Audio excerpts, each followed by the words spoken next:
Welcome back. Radio city joke સ્ટુડિયોમાં આપનું સ્વાગત છે.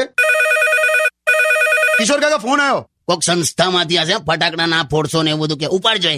હેલો હેલો કિશોર કાકાજી. માય ગોડ, પિંકેશ મેલા તમને 18,336 વાર કીધું તો પિંકેશ નહીં પિનાકીન બોલું છું. પિંકેશ તો કેવું લાગે યાર. તે મેં 18,000 વાર બોલી ગયો ને એટલે મને મોડે થઈ ગયું છે. હવે શું છે બોલ, ચાલ. બસ જો વિશ કરવા ફોન કર્યો. Happy Diwali in advance. હું લેવા એડવાન્સમાં પણ કે તું એ દિવસ ગુજરી જવાનો? તો ભાઈ આમ જ કીધું યાર. તે મેં દિવાળીમાં અહીંયા જ છું, તું વિશ કરવા ઘેર આવજે.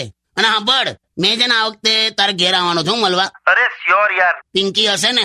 મને મળવા આવવાનો છે. પિંકી ને હું લેવા વચ્ચે લાવો. એટલે આમ જ પૂછ્યું લે. હવે પિંકીને મેં ગિફ્ટ આપવાનો છું. મારે એને મફલર આપવું છે, એટલે મોઢાનું માપ લેવા આવીશ. મફલર માટે કોઈ જો માપ લેવાય? ખોટા બહાના ના કરશો પિંકીને મળવાના. સારું ચાલ. પિંકી શું કરે તો કે?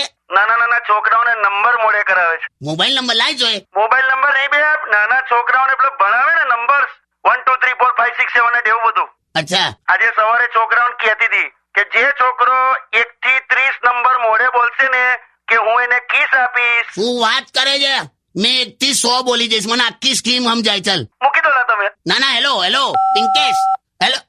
હેલો મેલ દીધો યાર. સેટ નસીબ જ આડું છે. વર્ષોથી કસ્ટમર કેરમાં ફોન કરું તોય છોકરાઓ જ ઉપાડે છે.